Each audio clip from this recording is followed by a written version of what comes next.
Hello DSC aspirants, ఇందాక 20 bits చేశాను కదా బోధనా లక్ష్యాలు, సాంఘిక శాస్త్ర బోధనా లక్ష్యాల గురించి. మిగతా 10 బిట్స్ వీటికి ఆన్సర్స్ మీరే చేయండి ఫ్రెండ్స్. మీరు చేసి కమెంట్ రూపంలో నాకు చెప్పండి ప్లీజ్.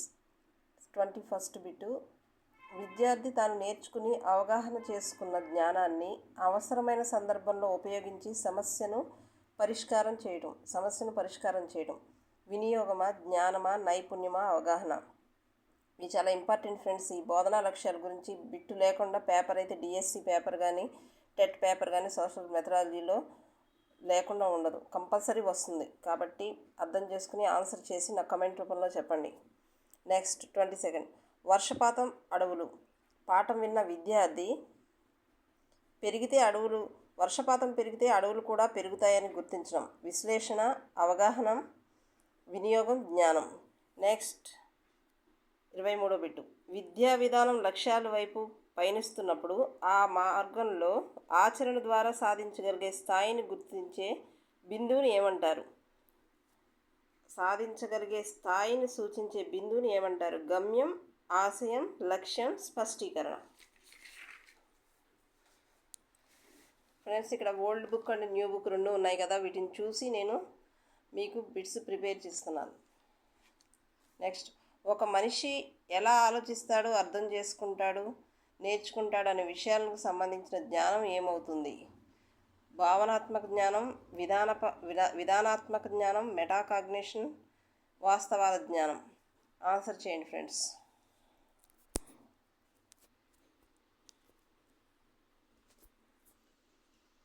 జ్ఞానం, అవగాహన, వినియోగం, నైపుణ్యం, అభిరుచి మొదలైన అంశాలను వాటి స్పష్టీకరణలను దృష్ట్యా పరీక్షించబడటం. విద్యా విధానం, మూల్యాంకనం, బ్లూ ప్రింట్ అండ్ నికష. వీటిలో ఏదో ఆన్సర్ చేయండి.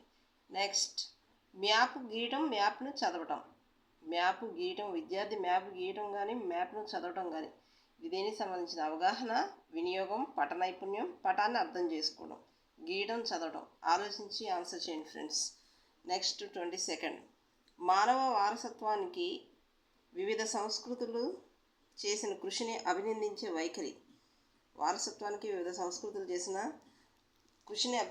వైఖరి. ప్రాథమిక స్థాయియా, మాధ్యమిక స్థాయిలో నేర్చుకుంటారా, మాధ్యమికోన్నత స్థాయిలో నేర్చుకుంటారా, ఉన్నత స్థాయిలో నేర్చుకుంటారా? విద్యార్థులు ఏ స్థాయిలో నేర్చుకుంటారో ముఖ్యంగా గమనించి పెట్టండి. ఇంటర్నెట్ విపరీతంగా వాడటం ద్వారా ఎదురయ్యే మోసాల గురించి విద్యార్థులు తెలుసుకుని నిర్ణయం తీసుకోవడం. మోసాల గురించి విద్యార్థులు తెలుసుకుని నిర్ణయం తీసుకోవడం. అవగాహన ఉండి చేస్తారా, విశ్లేషణతో చేస్తారా, మూల్యాంకనం చేస్తారా, అనువర్తించడమా? నెక్స్ట్ దీనికి ఆన్సర్ చేయండి ఫ్రెండ్స్. క్రాత్ హోల్ జ్ఞానాత్మక రంగాన్ని మార్చిన సంవత్సరం. బ్లూమ్స్ వర్గీకరణ 1 సంవత్సరంలో చేస్తే క్రాత్ హోల్, అండర్సన్ కూడా 1 సంవత్సరంలో ఈ జ్ఞానాత్మక రంగాన్ని పూర్తిగా మార్చి కొత్తగా విశ్లేషణ చేశారు. అది ఏ సంవత్సరంలో? 2000, 2001, 2002, 2003. నెక్స్ట్, అభ్యసన లక్ష్యాలు బహిర్గతమైనవా కావా? బహిర్గతమైతే అవునా కాదా? చెప్పలేము, ఏది కాదు. ఏదైతే ఆన్సర్ అది దానికి చేయండి. ఫ్రెండ్స్, ఈ వీడియోని చూశారు కదా, వీడియోని లైక్ చేయండి, షేర్ చేయండి అండ్ సబ్స్క్రైబ్ చేయండి. లైక్ చేస్తేనే ఇంకొంచెం బిట్స్ మీకు తయారు చేసి పంపించగలను. ఇంకొంతమంది డిఎస్సి ఆస్పిరెంట్స్ నేర్చుకుంటారు. Thank you friends. లైక్ చేయండి, షేర్ చేయండి అండ్ సబ్స్క్రైబ్ చేయండి. Thank you.